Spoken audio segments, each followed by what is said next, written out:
This is Jeff Berger of Creative Technologies. Jeff puts together multimedia presentations for corporate clients for things like trade shows and sales meetings. And to do that, Jeff uses a computer he says offers the best combination of price and performance, the Amiga 3000. Now, for Amiga fans, the rest of the world just doesn't seem to understand the beauty and power they find in this multimedia marvel from Commodore.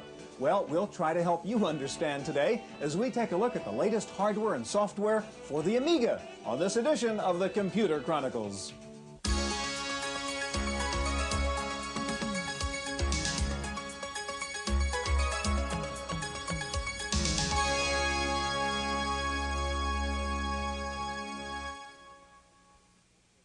The Computer Chronicles is made possible in part by the Software Publishers Association, which reminds you it's a federal offense to copy software. The SPA provides information on how to stay software legal. Funding is also provided by PC Connection and Mac Connection, and by Byte Magazine and Bix. Welcome to the Computer Chronicles. I'm Stuart Chaffee, and with me this week is Tim Baharan, Executive Vice President with Creative Strategies. Thank you.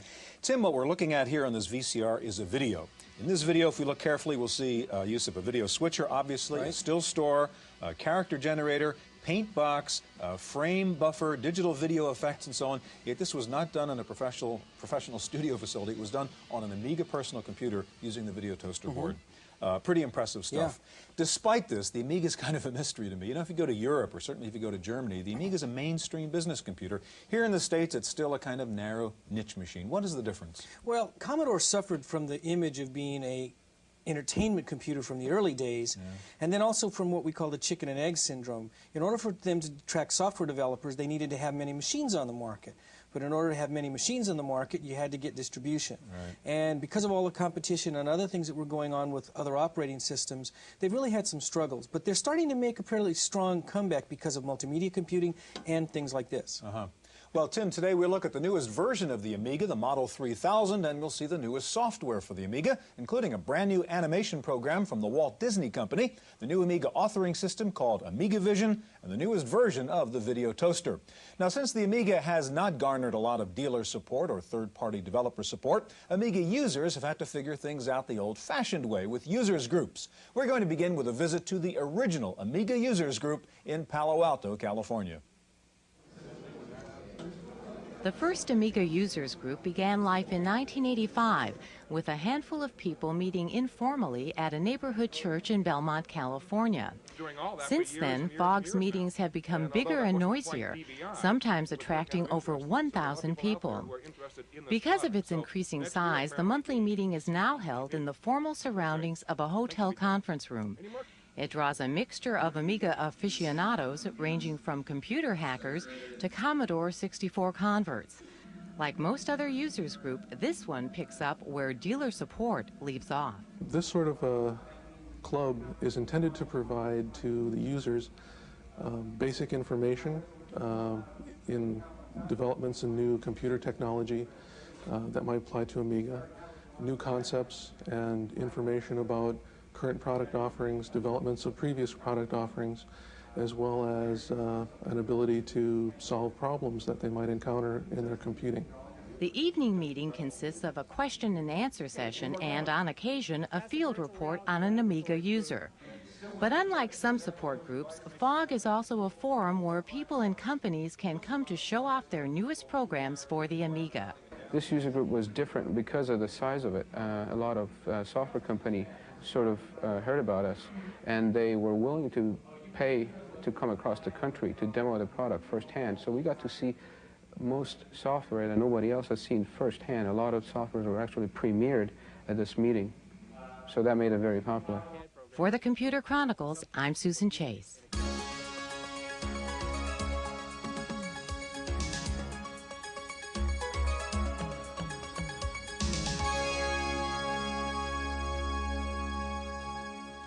The newest version of the Amiga is the Model 3000, and here to show it off is Hedley Davis, Amiga Product Development Manager with Commodore, and also with us, Sam Palinuk. Sam is a producer with the software division of the Disney Company. Tim? There's been various models of Commodore Amigas over the last few years. What's different between the 3000 and, let's say, the last version, which was the 2500? Well, the 2500 was a 68030 based machine, which was built up from several different cards in our base 2000 machine. And what we've done with the 3000 is we've taken the general expansion cards that most people use and embedded them directly on the motherboard of the 3000. So for example, we have a hard disk controller built right onto the motherboard, 32 bits wide. We've got up to 16 megabytes of fast memory and 2 megabytes of chip memory directly on the motherboard. And we've got a display enhancer giving you better video output directly on the motherboard. All these things combined together, being the key peripherals that people used on 2500s, are integrated directly in the machine, and that allows us to bring the machine in at a lower cost for the consumer. You've also got a new operating system, is that right? Yes, we do. This is Amiga DOS 2.0. This is our new release of the operating system. It's very important for people because it's a much more professional environment to use. Some of the features of Amiga DOS are, as in many different machines, is we have preferences so that you can adjust the display to your own personal taste. For example, you can change the colors to whatever you feel is appropriate. There's also abilities to modify fonts. So on this particular machine, we're running it in a VGA mode, and you can see that the fonts are very small here and they're difficult to read. So what I can do is I can pick much larger fonts and use those, and hence we have fonts, what we call fonts for the blind, or it's much easier for the people at home to see. In addition to this, we bundled the machine with a software package called Amiga DOS 2.0, excuse me, Amiga Vision. And Amiga Vision presents a method of gluing output from various sorts of programs together so that people can do presentations. And this very small thing just demonstrates 3 screens that are put together using a package called TV Text, and they're shown one at a time. And it's a very simple demonstration. Lou Wallace is going to be showing us something much more advanced later on in the program. All right, Sam, I want to turn to you, and we all know the Amiga as an animation machine, as a creative machine, multimedia, and so on. And while Headley sort of reboots here so that you can get up. This is now, I understand, the first animation program out of the Disney people. Yes, who, of course, the animation people. Yes. And what was the theory in bringing this out on the Amiga platform first? We brought out an Amiga because the Amiga has graphics capabilities that are very well suited to this particular type of display. All right, show it to us. Let's see how this works. I'm very happy to. Let's boot up here. Here's the animation studio. And what I'll do is I'll just create a very quick animation for our eyes here. Okay. This is in real time. No magic. Yeah, well, and you're not an artist, right? Yes. Anyone who knows what they're doing will know that this is not an artist. This is not an artistic endeavor. But you can see that the animation studio allows me to see back through the paper, the simulation of paper. So we're seeing several cells at once, basically. Is that right? And it allows me to get very accurate control over what's happening, and I can see what's going on in the background, which allows me an incredible amount of control. And you can see here in just seconds I've been able to create an animation before your eyes. Nice. In addition to having an easy-to-use animation package, we also wanted to not just drop the user off there, we wanted to help them out by providing a variety of animations that they can actually learn from. Animated clip art, in essence. Yes. These are the fundamental lessons that animators are actually taught. And you can see that I can see through this and study it. We provide several of these that cover all of the basics of animation. In addition, we've included animations from the morgue, films and shorts. And this is what a Disney animator was able to do with that very same notion, using quite a bit of exaggeration and just basic Disney magic. Could we see something in color? Yeah, absolutely. The program also fully supports color, and what I'll do is I'll take one of the included animations and color it in for you very quickly.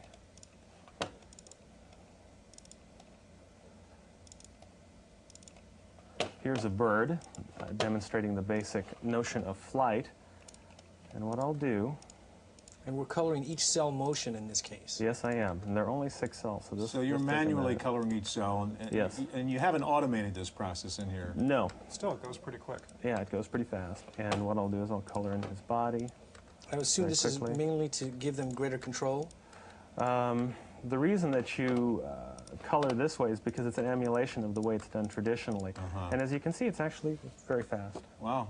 That's great. In addition to these animations, we've also included a completed animation. We set loose one of our Disney animators and said, what would you do with this package? And that's this animation here. It's included with the package. And this was created using this software? It was painted and superimposed on the backgrounds with the package. Wow. And we're very proud of it. Here you can see Donald is using a computer, and he's loading his animation. It's taking a little longer than he's expecting. And to his surprise, Mickey comes up instead of Donald, and he loses his temper, and he strikes a key. It's just like work. That's great, great. Only from Disney. And Tim, as you were saying before, this is really the advantage this machine has in doing this particular kind Absolutely. of work. All right, gentlemen, thank you very much. Thank you. Well, while the Commodore Amiga has never gained the market acceptance of maybe an IBM or an Apple, it can gloat just a little bit, for over at Hewlett-Packard, where they make some pretty good computers too, when they wanted a computer to do animation, they bought an Amiga. Here's a report.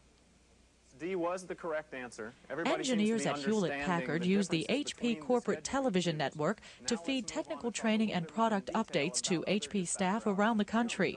To illustrate some of the abstract technical concepts and the inner workings of the HP products, the engineers use colorful 2D animations created on an Amiga 2500. The video producers at HP's Information Technology Education Network say they had some very specific requirements in mind when they bought their Amiga computer 2 years ago. One of the things was the fact that I could import artwork, clip artwork that we have in our own HP drawing packages and easily move it into whatever system we're using. Secondly, it had to support NTSC video, had to support overscan, had to be easy to use, had to be something where I could just pull software right off the shelf, put it into the system, just go down to any local store and get it. So as looking around, I found the Amiga, it looked like a good fit, found the software I needed that could easily move images around, and that's how we chose it. Using pen and paper, the producer initially creates a storyboard with the engineer. Then, with deluxe productions from Electronic Arts, he puts together an animation sequence on the Amiga graphics workstation. Any changes the engineer wants to make to the drawing can then be made by simply modifying the objects around with the mouse. Vernon says that using the Amiga for animation has improved the training learning curve at HP. The end result for the instructors has been that they can more easily explain their concepts that they couldn't very well explain before. For the students, it's an attention-getting device, really. It's something where all of a sudden they're used to seeing static graphics, and then to see this thing come to life on the screen, again, where the instructor can point, annotate, and even walk into the graphic using a blue screen, is pretty exciting. It gets them involved. For the Computer Chronicles, I'm Maria Gabriel.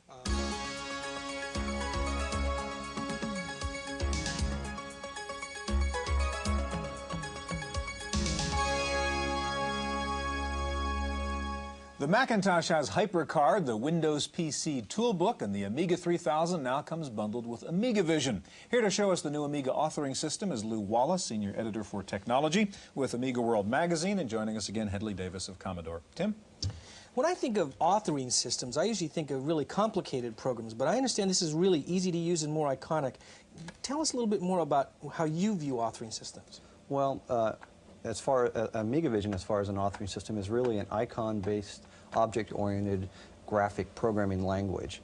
It can be used for presentations or for full-featured programming tasks. The basic command structure is set here in this main menu, where you have a variety of different things: control icons, interrupt programming, database, and it has a DBase 3 compatible database, various user interactive commands, and probably the heart and soul is the audiovisual commands. These are actually, these little pictures, icons, are commands just like you would have in BASIC or C. For example, if I wanted to create a screen command to load a screen, I just pick it up and drag it into place. If I wanted to add some user interactivity, I would just take the mouse icon and grab it and put it in place. Perhaps if I wanted to add a little control structure here, I would add a go-to, which a lot of programmers don't like, and double-click on here and tell it when it reaches this point to come back here and go to this icon.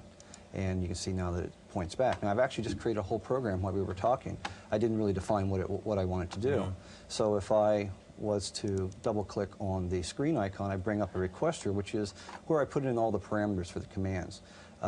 Clicking on the directory command, the button here, I can load up a predefined screen, such as one of my favorites, the Stooges.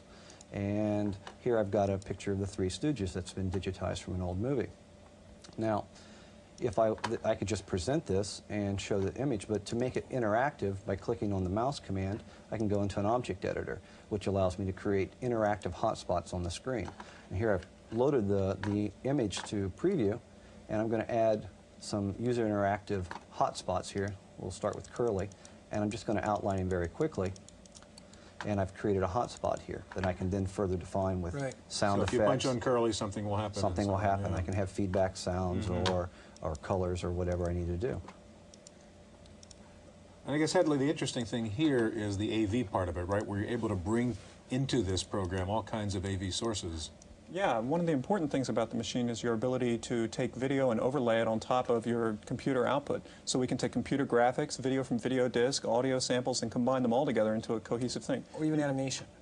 And animation, computer-generated digital animation. All right, Lou, you've got an example of that, I think, next. Yeah, I do. This is something I did in about 30 minutes. I used a ray tracing animation package, and I generated a animated ray trace skeleton, a human skeleton. I have text windows here for information, and hotspots on the screen where I can just click on something and something will happen. In this case, I zoomed in on the ray trace skeleton. So what about video? Okay, well, let's get out of this one. And I have previously loaded here what I call the Encyclopedia of Insects, and this is based upon a commercially available Laserdisc from Pioneer from the Encyclopedia of Animals series. And what I did was I created animation and screens and a control program to interact with it. So you can see that he's got digital graphics up here, and at the same time he's going to be able to have video coming from the video disc. The metaphor I used here was that of a book, an encyclopedia. If there was something I was interested in here, I could simply click on it and we'd get a full motion video sequence. If it wasn't something I liked on this page, I just click the next page gadget and we actually get an animated page turn. Okay, so pull up some video for us. Let's say that we're interested in leafcutter bees, for example. I can click on that and the laser disc will be activated and we will combine computer graphics down here with full motion video and sound. The leafcutter bee this is completely controllable by the user. For example, if there was a frame here that I was particularly interested in to study, I could just click on it on the frame and pause wherever I liked. And then if I didn't really like that, I'd hit the done button and go back to the menu. And again, you were able to create that all yourself, you say, in a couple days under Amiga Vision. Actually, a couple evenings, yeah. Really? Using Amiga Vision and various Amiga graphic programs because everything's fully integrated So what you're really doing is you're going out and getting multiple sources. In this case, you're getting video. In the earlier case, you were getting art and animation. Right. And then you're using this iconic authoring system to tie it all together. That's right. It's all done with graphic commands. That's what makes Amiga Vision a little easier and less intimidating to the average user as opposed to more traditional computer All right, languages. Lou Hedley, thank you very much. In just a minute, a look at one of the hottest Amiga add-ons, the video toaster, so stay with us.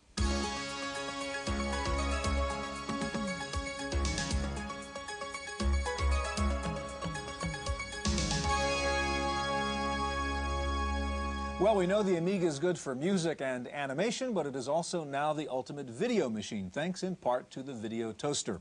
And here to show it off are Tim Jennison and Paul Montgomery of NewTek. Tim? Now, let me see if I get this straight. In the past, to do a bunch of video controls, I've had to have machines that were $500,000, $100,000. Now I'm going to be able to do this with this card for $1,500? Absolutely. Thanks for having us here. We showed the toaster recently at the National Association of Broadcasters show, and this is where the engineers go to buy their stuff. And they came by the booth and they said things like, this is unbelievable, this is revolutionary that you can do this in a box for this price. And this is what they were excited about. This is the video toaster card. And when you plug this into your Amiga 2000 or 2500 and put these discs on your hard drive, you have the equivalent of a television studio. All right, Tim, we want to take a look at some of the things you can do with the toaster. First of all, tell us what the physical setup is here. What do you have? Okay, I've got my own cameras here on corners of your table. Okay, so we've got your two little cameras here. Right, and the toaster's installed in this Amiga 2000. And the cameras are sort of inputs into your toaster control room, if you will. I can take up to 4 cameras or VCRs. Okay. So first of all, the first thing you can do with 4 inputs is you can use the video switcher. So I've got one camera here on the screen. I can now do transitions from one camera to another, like this wipe. Here's some other wipes. Okay, here's a wipe with a border. And the basic dissolve, which any good $20,000 switcher can do, I guess.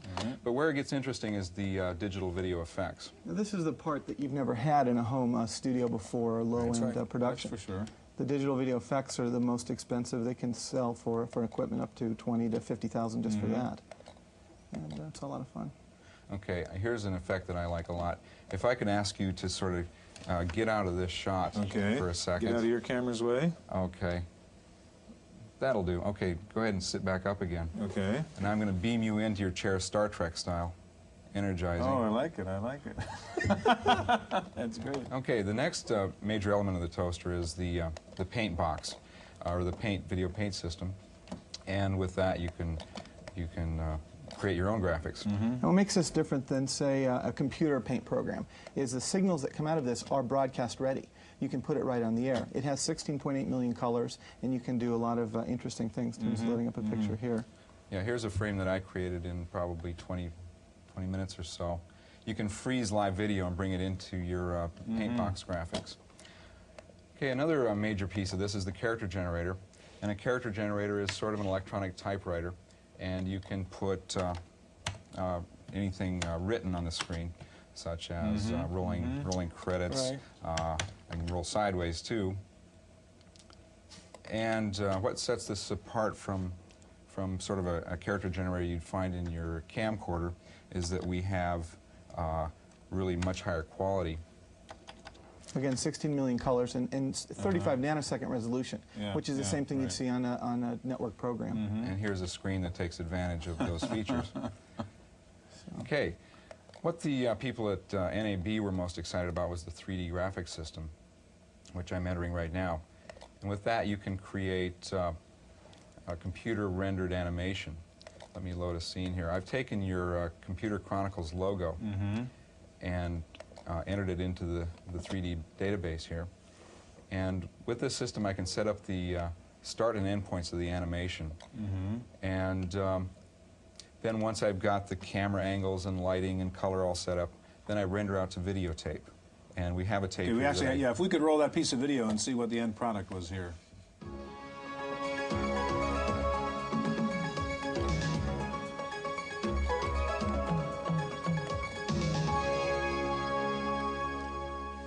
I can tell you that stuff usually costs about $1,500 a second. That kind of stuff. And I understand you did that in about a half an hour. To set up the thing. To render it, it took a few hours to do.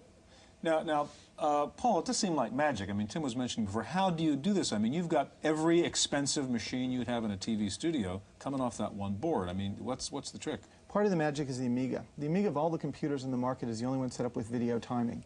So you can easily add the circuitry we needed to do it. In the toaster, we have 4 custom chips, and those custom chips give the horsepower to do everything. Plus, we have 350,000 lines of code, mostly assembly language, running in the Amiga, and that's how it works. And who do you see as the user now? Is this really designed for the broadcast professional? Is this going to be high-end home video? Where do you see it going? Well, video is everywhere. It's sort of the new literacy. And people are using it in homes, schools, businesses. But the problem is that video you make with your camcorder looks amateurish and is boring, actually. So the video toaster is designed for anybody that wants to bring a network quality look to their videos. And it is available as a product? It's shipping to Amiga dealers now and has been for a while. And the price is? $15.95. Okay, thanks very much, Tim and Paul. That's our look at the new Amigas. Stay tuned now for this week's Computer News.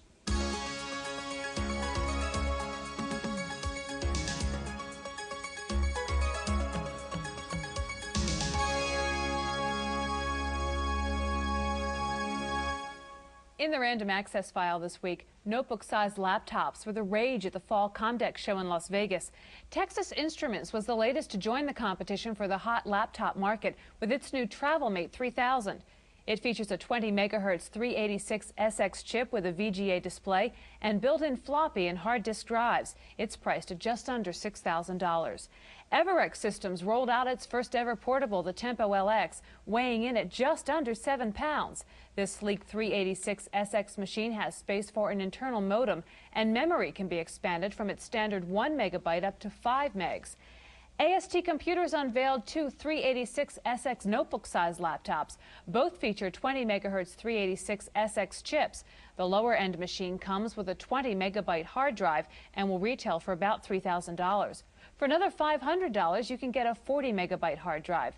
Both AST models offer the unique ability to replace batteries in the suspend mode without disrupting your work. Canada's Ogivar also introduced its version of the laptop PC called the Internote. But unlike its American counterparts, this 286 import features a full-size PC board with standard key spacing. The Internote carries a price tag of just under $3,000. Company spokesmen say a 386 version of the laptop is in the works. A new add-in from Silicon Graphics will give PCs the power to manipulate 3D color images on the screen. Called Iris Vision, the product is a pair of circuit boards that plug into either AT-style or microchannel slots. Some of the superior graphic capabilities include a 24-bit Z buffer for hidden surface removal and double buffering for real-time animation. Iris Vision requires a 386 or 486 CPU. If you're a business executive, you can now brighten up your drab flip charts presentations by using the new Storyboard Live from IBM. The software allows DOS users to design graphics and charts and then animate the images on the computer. You can even add video and music to further jazz up your presentations. Next up, Paul Schindler and this week's software review. I just love doing this. But you know, it gets a little old and a little messy after a while. Well, there are lots of computerized calendar programs, but the best one we found for the Macintosh is Alarming Events. Now, when you bring up Alarming Events, you can determine how much of the year you want to see, and you can change that anytime you want. It tells you your next appointment at the top. The days when you have appointments are dark. There's a week at a glance available as well as a day at a glance. You can have a pop-up alarm as a flashing alarm across the top of the screen. You can time events for billing. You can keep to-do items which follow you forever.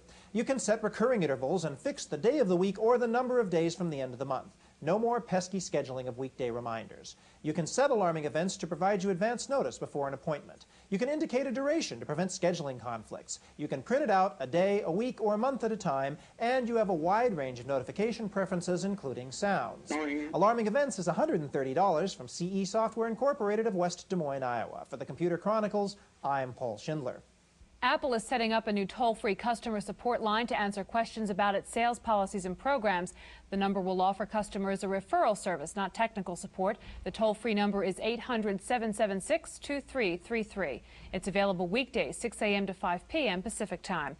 Taking a look at this week's top software titles for the Macintosh, Mac Connection reports that After Dark from Berkeley Systems is still in the #1 slot. SAM is in second, followed by Adobe Type Manager and Quicken for the Mac. In fifth place this week is Disk Doubler from Salient. Rounding out the top 10 titles are Fullwrite, Microsoft Word, Microsoft Excel, Mac Utilities, and Pyro.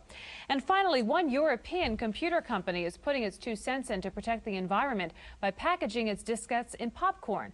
Officials from Corbland International say they're switching to popcorn from polystyrene foam because popcorn is biodegradable. That's it for this week's Computer Chronicles. I'm Kate McGargy.